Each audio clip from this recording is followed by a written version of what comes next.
balance of payments. Balance of payments. The balance of payments will be nothing but will be called as a BOP. Okay.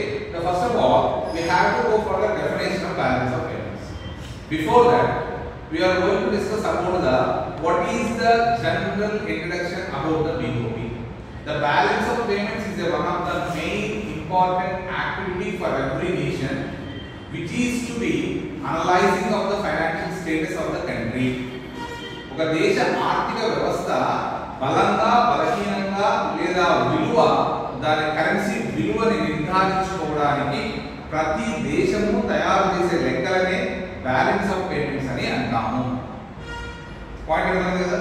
Now we have to give the definition of that.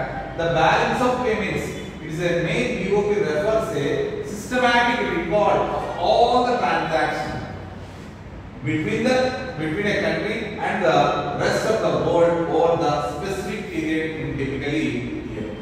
ఒక దేశ ఆర్థిక వ్యవస్థకు సంబంధించిన అన్ని వ్యాపార ఇతర వ్యాపారేతర అన్ని లెక్కలను రాసుకోవడానికి ఒక దేశానికి సంబంధించి అన్ని లెక్కలు రాసుకోవడానికి తయారు చేసే లెక్కల్ని బ్యాలెన్స్ ఆఫ్ పేమెంట్స్ అని అంటారు.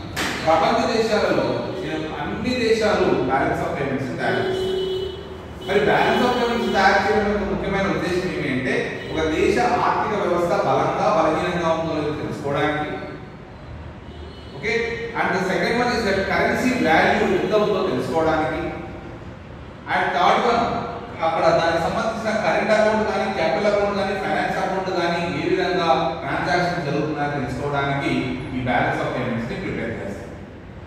Because of that we are giving our definition is that the balance of payments refers to a systematic record of all the transactions between a country and a rest of the world. ప్రపంచ దేశాలలో ఉన్న అన్ని దేశాలలో కూడా ఖచ్చితంగా తయారు చేసే లెక్కలే balance of payments. ఆ బ్యాలెన్స్ ఆఫ్ పేమెంట్స్ ఒక సంవత్సర కాలానికి తయారు చేస్తారు. That is the introduction part. Now the balance of payments, what is the importance of balance of payments? The balance of importance of balance of payments అంటే దాని యొక్క ప్రాముఖ్యత, బ్యాలెన్స్ ఆఫ్ పేమెంట్స్ యొక్క ప్రాముఖ్యతని